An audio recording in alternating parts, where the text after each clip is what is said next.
오늘 시편 30편을 함께 읽으셨는데요. 이 시편은 개인 감사 시편으로 알려져 있습니다. 표제를 보시면 다윗이 작성한 시편으로 우리에게 알려지고 있는데요. 그리고 옆에 보시면 성전을 낙성하는 찬양이다, 봉헌하는 찬양이다 라고 이야기되어졌는데 실제로 다윗이 성전을 짓지는 않았습니다. 역사적으로. 그래서 이 성전 봉헌가라는 것은 다윗이 예루살렘 성전을 짓고 봉헌하기 위해서 이 찬양을 불렀다기보다 그 내용을 살펴보면 육체적 질병과 위기 상황에서 건져주신 하나님의 은혜에 감사하며 하나님 앞에 찬양한 감사 시편으로 더 우리가 해석하는 것이 자연스럽습니다. 물론 그 이후의 역사에서 하나님 앞에 감사의 마음으로 성전이 완공됐을 때에 하나님 앞에 이 시편을 또 사용하여 이스라엘 사람들이 찬양한 것은 맞습니다. 앞서 말씀드린 대로 30편 중심 주제가 감사라고 있습니다. 감사. 오늘도 감사할 일 많으셨습니까? 네, 대답이 힘드시군요. 저녁이라서 그렇다고 생각되겠습니다. 우리에게 하나님께서 항상 함께 하시는 그 모든 진리가 감사의 조건이 되어지죠. 그러나 머리로는 알고 있는데 마음의 감동이 희미할 때가 많습니다. 신앙생활하며 여러 가지 어려움이 우리의 삶의 곳곳에서 우리도 모르게 터져 나올 때, 그리고 점점 몸과 마음이 상할 때, 희망이 사라지는 절망이 밀려올 때 우리는 즉시 감사를 못합니다. 부흥회 때도 강사님께서 그런 이야기를 하시고 간증을 하셨는데요. 즉시 감사할 수 없는 것이 사람이죠. 그리고 주변 사람들은 어려움에 처한 우리를 돕는 마음으로 여러 가지 조언들을 합니다. 이렇게 해야 고쳐진다. 저렇게 해야 문제가 해결된다. 여기저기 희망을 이야기하지만 환난 가운데 있는 당사자에게는 실감이 되지는 않습니다. 오히려 점점 죽음이 다가오는 것 같은 절망만 느껴질 뿐이죠. 죽음이 점점 다가올 때 그 죽음을 실감하게 되면 모든 사람에게 나타나는 현상이 있는데요. 소망을 잃게 됩니다. 몸과 마음이 점점 말라갑니다. 그런데 오늘 시편 30편을 보면 다윗은 그 절망의 상황에서 직접 하나님의 은혜를 경험하고 신앙 공동체를 향해 하나님께 찬양하며 감사해야 할 이유가 무엇인지를 우리에게 간증하고 있습니다. 어떻게 이렇게 간증을 할 수 있었을까? 다윗이 죽을 질병에서 벗어나 감사할 수 있게 된 과정은 짧은 시간에 일어난 사건은 아니었습니다. 꽤 긴 시간이 걸렸습니다. 그래서 그 과정을 다윗은 자세하게 노래하고 설명하고 있는데요. 4절 한번 다시 보실까요? 4절 함께 읽도록 하겠습니다. 시작!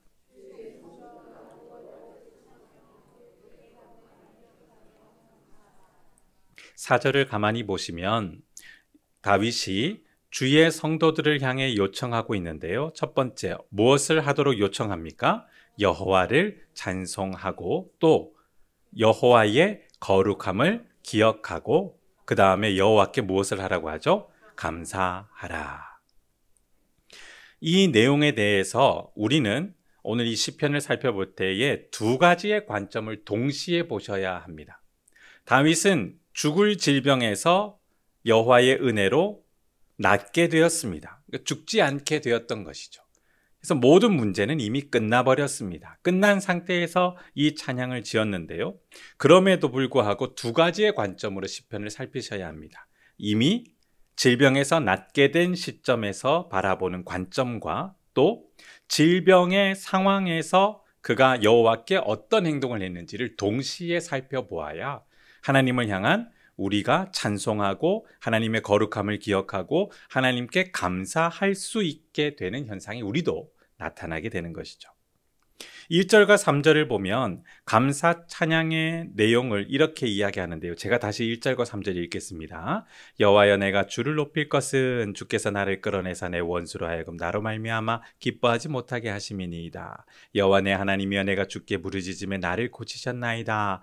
여호와여 주께서 내 영혼을 스올에서 끌어내어 나를 살리사 무덤으로 내려가지 아니하게 하셨나이다. 두 가지 관점으로 먼저 보실 텐데요. 시인은 질병에서 낫게 된 다음 감사의 마음으로 찬양하고 있습니다. 1절에 보시면 기쁨이 넘치는 것을 우리가 알 수 있죠. 여호와를 향하여 자기가 어떻게 하겠다고 합니까? 주님을 높이겠습니다. 그러면서 그 찬양의 제목을 이렇게 이유를 얘기합니다. 주께서 자신에게 어떤 행동을 하셨습니까? 나를 끌어내셨습니다. 그래서 원수들이 나를 향해 조소하지 못하게 하나님께서 나를 끌어내 주셨습니다. 라고 질병의 죽음에서 건져지는 은혜를 맛보았다라고 노래하고 있습니다. 지금 이 상황, 다윗은 기쁨일까요? 슬픔일까요? 기쁨입니다. 당연히 질병에서 고쳐졌기 때문에 무엇이 안 기쁘겠습니까? 자신을 건져내신 그 하나님의 행위를 기뻐합니다. 그리고 이 건지다라는 이 단어는 깊은 우물에서 건져내는 행동인데요. 조금 더 의미를 짚어보면 하나님께서 죽음의 심연에서 자신을 건져내신 행동을 찬양하고 있는 것입니다. 정말 기뻤겠죠.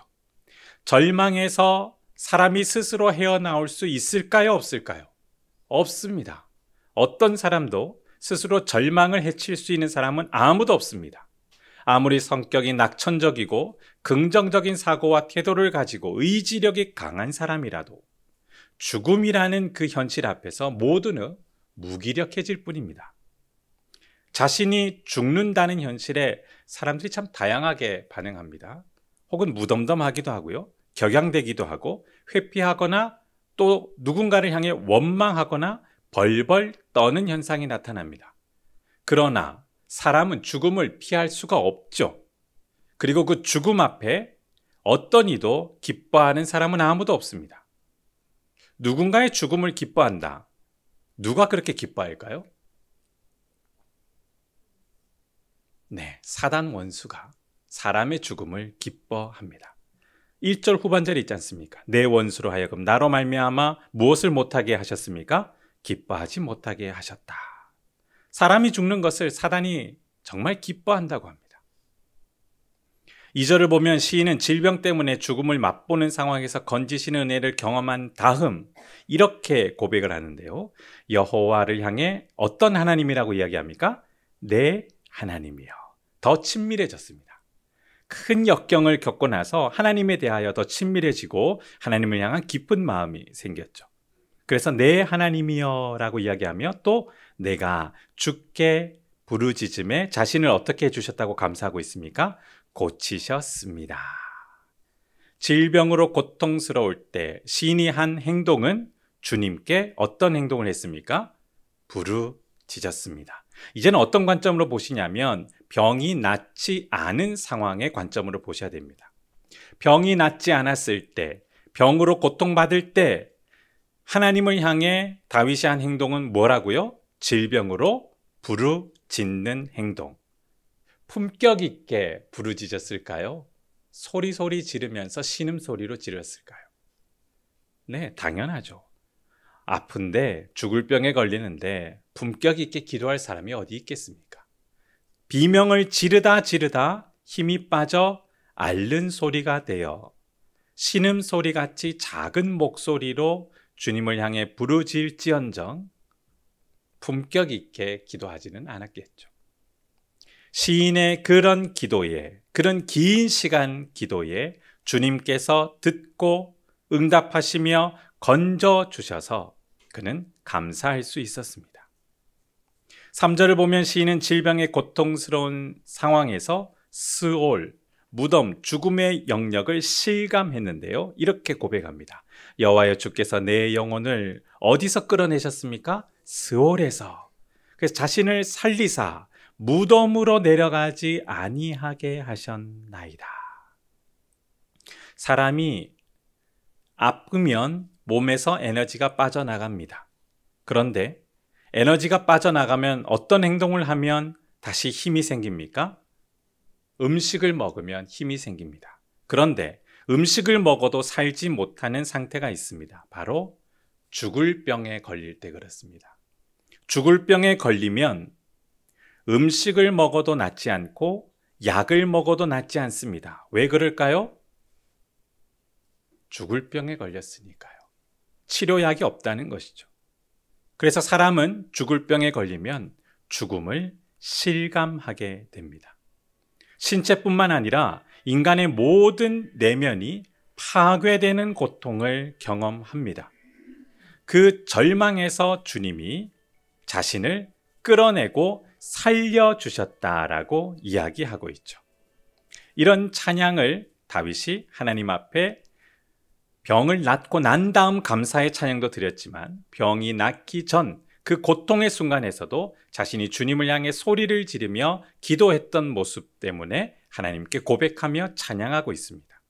계속해서 4, 5절을 보면 신앙 공동체를 향해 더 자세하게 간증하고 권면하고 있는데요. 4, 5절 함께 읽겠습니다. 시작. 주의 성도들아 여호와를 찬송하며 그의 거룩함을 기억하며 감사하라. 그의 노염은 잠깐이요 그의 은총은 평생이로다. 저녁에는 울음이 깃들일지라도 아침에는 기쁨이 오리로다. 아멘. 시인의 감사 찬양을 듣고 있는 모든 신앙 공동체 성도들을 향해 이 시인은 이렇게 얘기합니다. 누구의 이름을 찬양하자라고 이야기합니까? 여호와의 거룩한 이름, 그의 거룩함을 기억하며 감사 찬양을 함께 하자라고 외치고 있습니다. 이 여호와라는 이름의 뜻을 우리는 알고 있습니다. 모세 선지자를 향하여 하나님께서는 자신의 이름을 밝히셨는데요. 출애굽기 3장 14절 하나님이 모세에게 이르시되 나는 어떤 존재라고 밝히셨습니까? 스스로 있는 자이니라. 모든 생명의 시작과 근거가 되는 유일한 존재이신 여호와 하나님의 이름을 시인은 찬양할 뿐만 아니라 그 하나님이 자신을 건져주셨기에 함께 찬양하자라고 이야기합니다. 우리의 생명의 시작과 근거가 되시기 때문에 우리는 그 하나님을 찬양해야 된다라고 이야기하며 5절에 왜냐하면이라는 원어에서 빠진 말이 있는데 그 이유를 설명합니다. 하나님의 성품을 이야기하는데요. 하나님의 노여움은 어떻다고 이야기합니까? 잠깐. 또한 하나님의 은총은 어떻다고 이야기하고 있습니까? 평생이로다.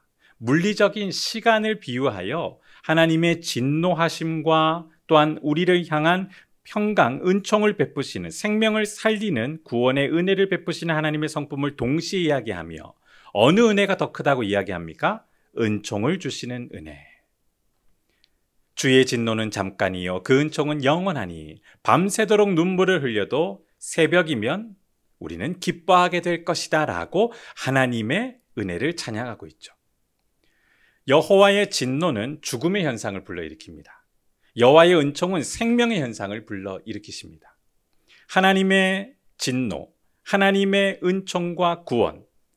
그래서 성경은 하나님을 죽이는 분이시기도 하시며 살리는 분이라고 이야기하시며 하나님의 권능을 이야기하며 동시에 그럼에도 불구하고 죽음의 진노는 잠깐이요 생명의 은총은 영원하다라고 우리에게 밝히고 있죠.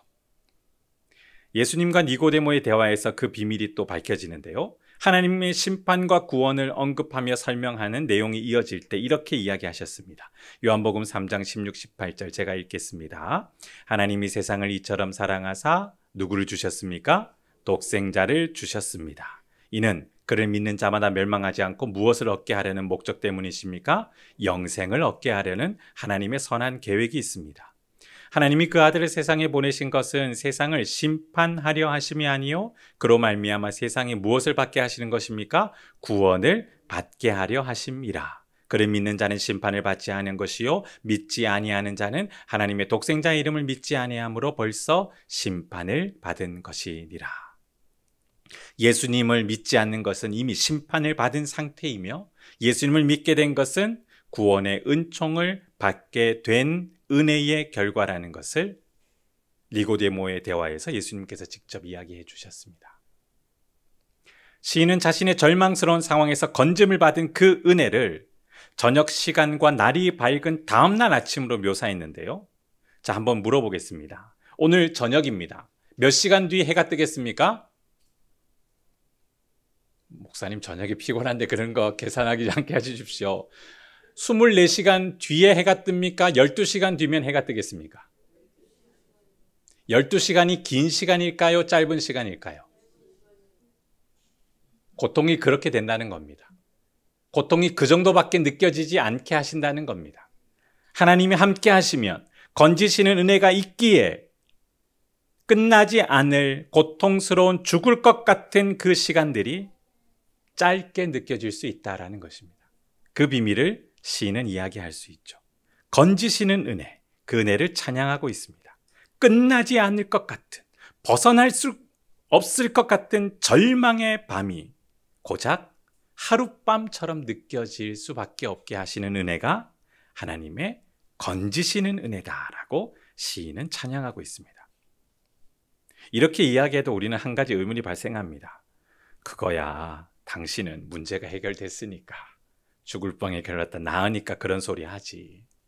나는 여전히 죽을 병에서 낫지도 않고 있고 여전히 문제도 해결받지 못하는데 어떻게 감사 찬양할 수 있는가? 머리로는 알겠는데 마음이 안 되는데. 시인은 자신이 병이 나은 기쁜 정서만 간증한 것이 아닙니다. 질병의 상황에서 자신이 침울하였고 좌절하였고 또 교만하기까지 한 모습을 실제적으로 간증하며 신앙 공동체와 논증하고 있습니다. 그 다음 장면들을 한번 6절, 7절 한번 보실까요? 함께 6절, 7절 말씀 읽겠습니다. 시작.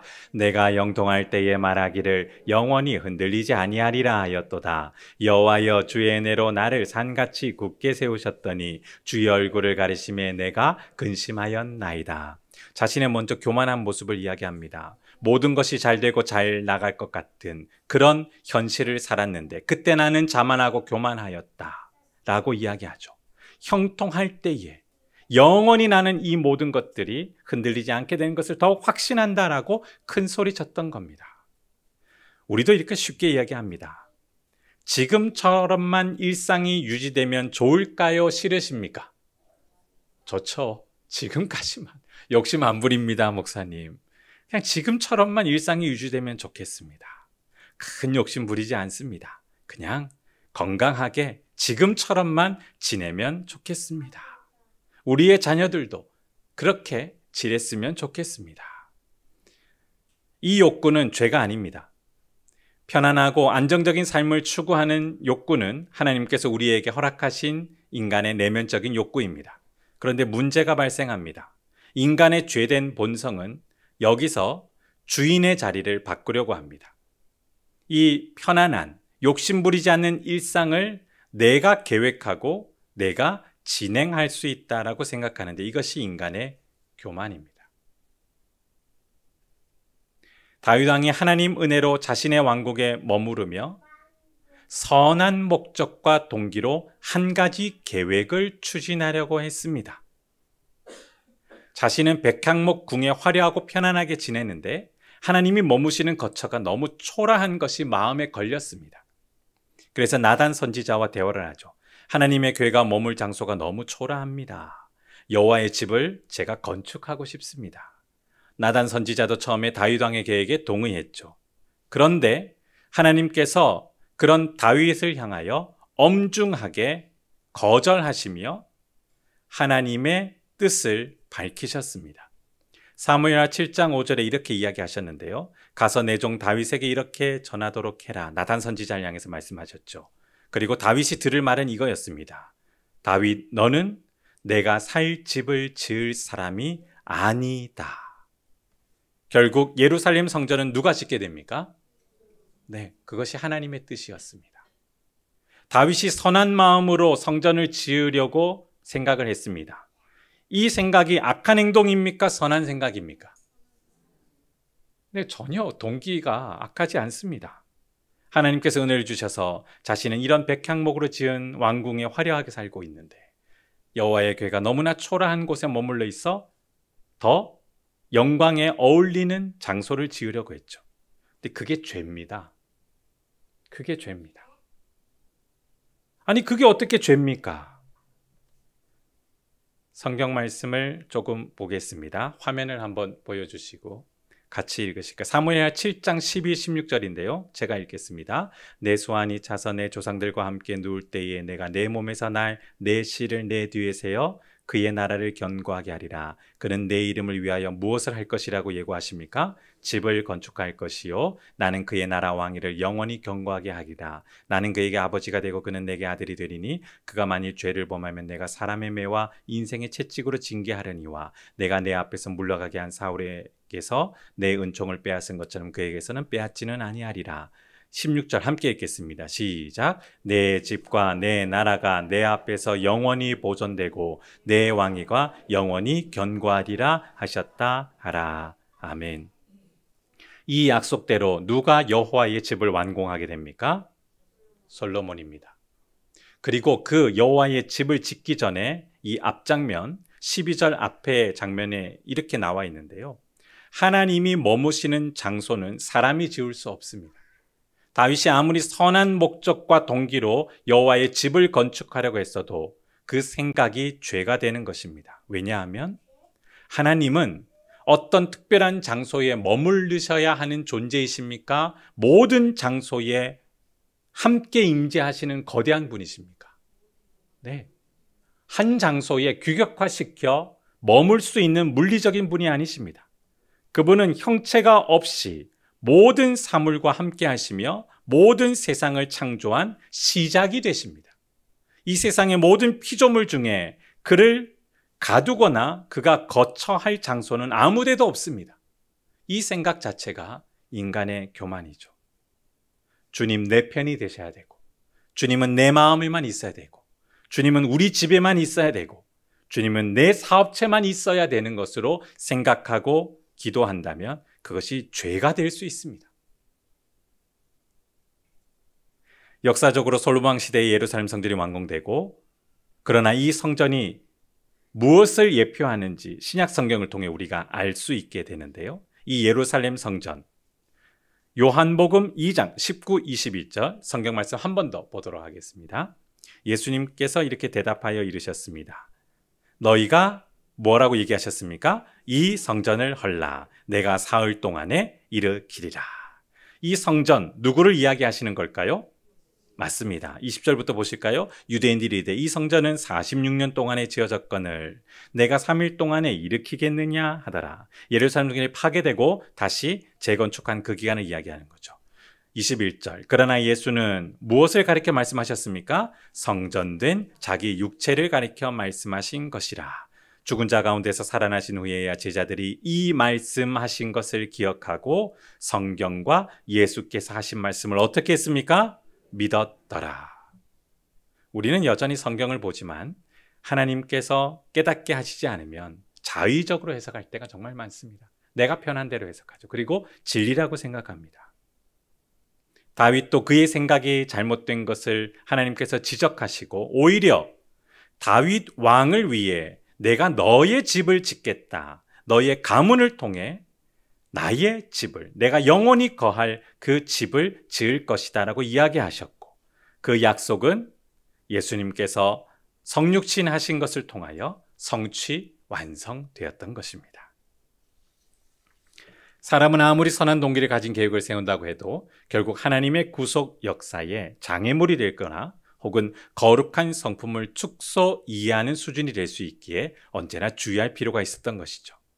7절 한번 보실까요? 7절 또 제가 읽겠습니다. 7절 함께 읽겠습니다. 시작.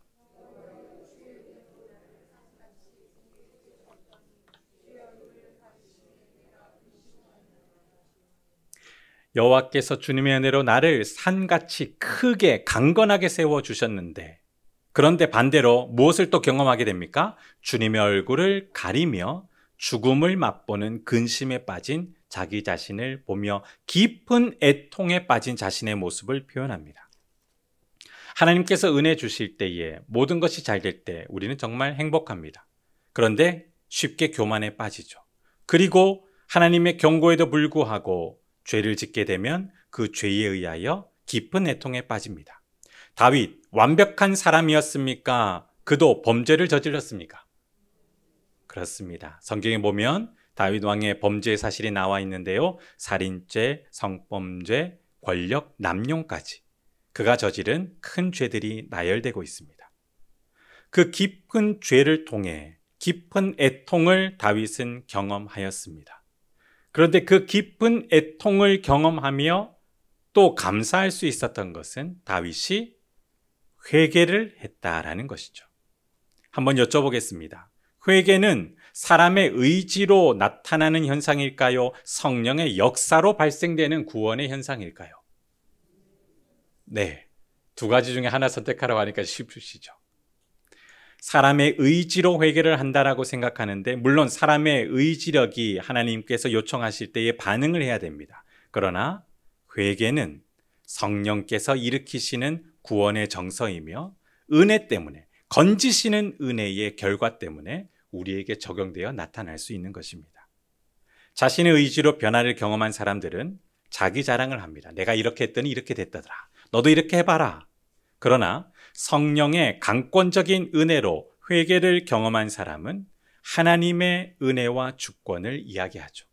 하나님이 하시니, 하나님이 약속하셨으니 함께 기도합시다. 이렇게 이야기하죠.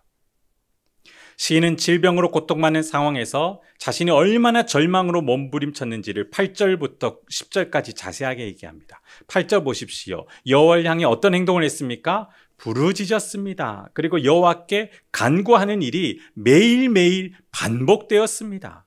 죽을 병에 걸렸는데 왜 기도하지 않았겠습니까? 애절하게 부르짖고 부르짖었겠죠. 9절 보실까요? 그러나 현실은 더욱 죽음만이 더 실감되는 현상이었습니다. 어디까지 내려갔다고 합니까? 무덤에 내려갈 때 나의 피가 무슨 유익이 있으리요? 진토가 어떻게 주를 찬송하며 주의 진리를 선포하리까? 마치 자신의 존재가 허무하고 자신의 인생이 너무나 허무한 절망이 몰려와 힘들었다라고 이야기합니다.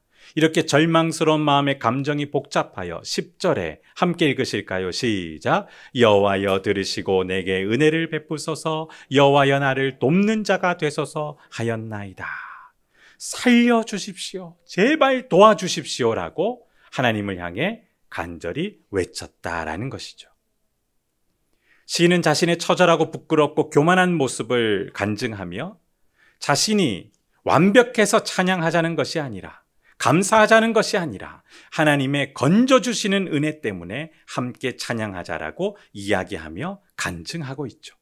그 은혜 때문에 자신이 변화되었다라는 사실을 마지막 11, 12절에 이렇게 고백합니다. 마지막 함께 읽겠습니다. 시작. 주께서 나의 슬픔이 변하여 내게 춤이 되게 하시며 나의 베옷을 벗기고 기쁨으로 띠띠우셨나이다. 이는 잠잠하지 아니하고 내 영광으로 주를 찬송하게 하심이니 여호와 나의 하나님이여 내가 주께 영원히 감사하리이다. 아멘.